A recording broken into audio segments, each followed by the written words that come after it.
بسم اللہ الرحمن الرحیم۔ السلام علیکم۔ اس نے کہا کہ دین کی تاریخ پوری لکھ، میں نے فقط حسین لکھا اور کچھ نہیں۔ اسلام کے دامن میں دو ہی تو چیزیں ہیں، ایک سجدہ شبیری، ایک ضرب ید اللہ۔ دوستو، آج کا سوال ہے، باسط صاحب سے پوچھا گیا اس سال کا محرم آیا ہے تو شہادت امام حسین علیہ السلام کے بارے میں کچھ فرمائیں۔ تو آپ نے جواب دیا، پہلی بات تو یہ ہے کہ اس سال کا جو محرم ہے شہادت اس میں نہیں ہوئی، بلکہ شہادت کا واقعہ پہلے کا ہے۔ جن لوگوں کو امام علی مقام کے غم سے تعارف ہے ان کو تو ہمیشہ کے لیے غم ہے، وہ تو ہمیشہ کے لیے محرم میں داخل ہو گئی۔ غم والے انسان کے لیے ہر موسم ہی غم کا موسم ہے۔ اگر کسی پر کوئی غم گزرے، کوئی عزیز رشتہ دار فوت ہو جائے، اور اگر اسے کہو کہ یہ جو غم آج گزرا ہے تم اگلے سال اس کی یاد منا لینا، تو کیا وہ مانے گا؟ غم والوں کے لیے ہر دن ہی غم کا ہے، امام والوں کے لیے ہر ہفتہ ہی امام کا ہے۔ وہ جو موسمی بخار ہوتا ہے اس سے میرا کوئی تعلق نہیں ہے۔ کسی کی یاد میں دن منانا صرف جمعیت اسلام کے لیے ہے، تاکہ مسلمانوں کو اپنی تاریخ یاد رہے۔ اس کا غم سے کوئی تعلق نہیں ہے۔ غم والوں کے لیے غم ابدی ہے، غم لازوال ہے، غم ان کے لیے عرفان کا باعث ہے، غم ہی ان کا راستہ ہے۔ اے دل بغیر دامن سلطان اولیاء، یعنی حسین ابن علی جان اولیاء، جن کے لیے یہ واقعہ عرفان کا راستہ ہے، یہ راستہ اگلے سال کیسے کھلے گا؟ اگر آپ صاحب عرفان ہیں تو یہ راستہ آج سے ہی کھلے گا۔ عرس پر اپنے مرشد کا نام صرف متولی یا مجاور مناتے ہیں، اور جو محبوب ہوتے ہیں ان کا مرشد کے ساتھ روز ہی یوم وصال ہوتا ہے۔ اس لیے اگر امام پاک آپ کو محبوب نہ ہوں تو ان کی یاد نہ منایا کرو۔ اگر کوئی محبوب ہو تو یاد کا تعلق دل کے ساتھ ہے۔ اگر دل کے حساب سے سیزن میں غم آ گیا تو غم کو مت منایا کرو۔ اب آپ دیکھو کہ مسلمان 5 وقت نماز پڑھتا ہے، لیکن مومن نماز پڑھتا ہے ہمہ وقت۔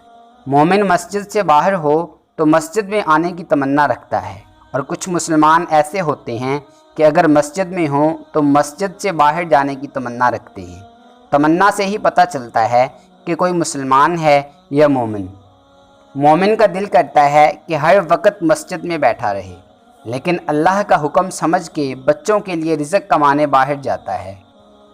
عام بندے کے لیے حکم ہے کہ مسجد جا کے نماز پڑھو، اور دوسرے کے لیے حکم ہے کہ مسجد سے جاؤ اور رزق کماؤ۔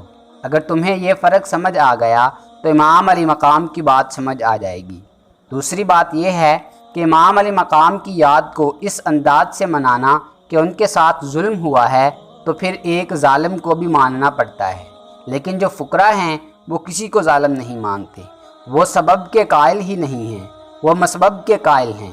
اگر کسی کو پتھر لگے تو وہ کہتے ہیں کہ پتھر کو چھوڑو، بیچنے والے کا نام بتاؤ، وہ دراصل تقدیر ہے۔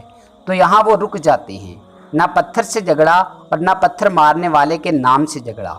وہ کہتا ہے کہ یہ مالک کی طرف سے ہوا ہے، اگر وہ خود ہے تو بسم اللہ۔ تیسری بات یہ ہے کہ امام علی مقام کا درجہ آپ لوگوں کے شعور میں نہیں ہے۔ آپ کہتے ہیں کہ ان کا درجہ صبر کی وجہ سے ہے، اور آپ بے صبرے ہوئے جا رہے ہو۔ خود بے صبر ہو اور جس کی یاد منا رہے ہو ان کا مقام صبر کی وجہ سے ہے۔ تم کہتے ہو کہ امام علی مقام ایک عظیم ہستی تھے، he was a great man, اور اگر مقام صبر کو مقام وحشت بنا لو تو تم پر امام کی یاد منانا فرض نہیں ہے۔